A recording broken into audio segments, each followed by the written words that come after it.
Vladimir Putin says Russians should be proud of what their soldiers are doing in Ukraine. But where's the honor in bombing a children's and maternity hospital in a city that's surrounded? No patients were reported killed in this attack, but pregnant women were among those who were helped out of the building. Ukraine called it a war crime and says children are still trapped. I cannot realize why it's necessary for Russian troops to destroy hospitals. Russia denied it was responsible.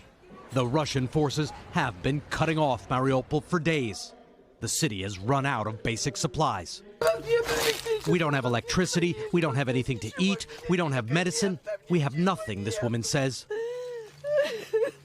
At an urgent care hospital in Kiev, medical officials accused Russia of deliberately targeting civilians across the country.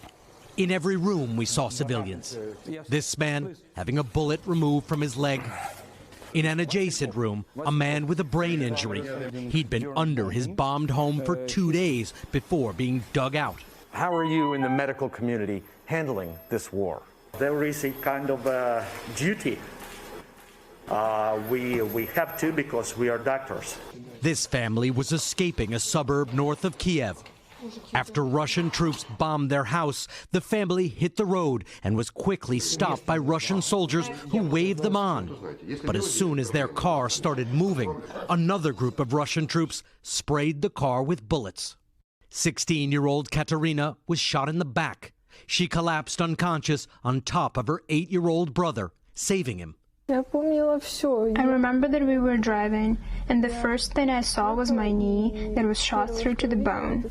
And after that, I think I fainted. Her mother, Tatiana, was hit by 12 bullets down her legs while she was pleading with the Russians to stop shooting. We started shouting, "Stop! There are children here, stop!" But they didn't stop and kept shooting. 3 or 4 people were shooting, just as close as you're sitting right now. Her husband feels guilt for not having left sooner. But Russian media are not showing these images. Instead, Russian TV described the special military operation as a heroic struggle against Nazis. Back in Mariupol, the crater next to the hospital gives an idea of the sheer size of the bomb, dropped in the center of the city.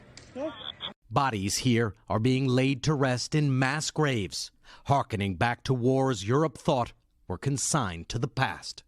Ukraine is also sounding the alarm after Russian forces cut the power to the Chernobyl nuclear disaster site, disrupting cooling and monitoring systems. The IAEA and U.S. officials say there's no immediate risk of a radiation leak. Thanks for watching our YouTube channel. Follow today's top stories and breaking news by downloading the NBC News app.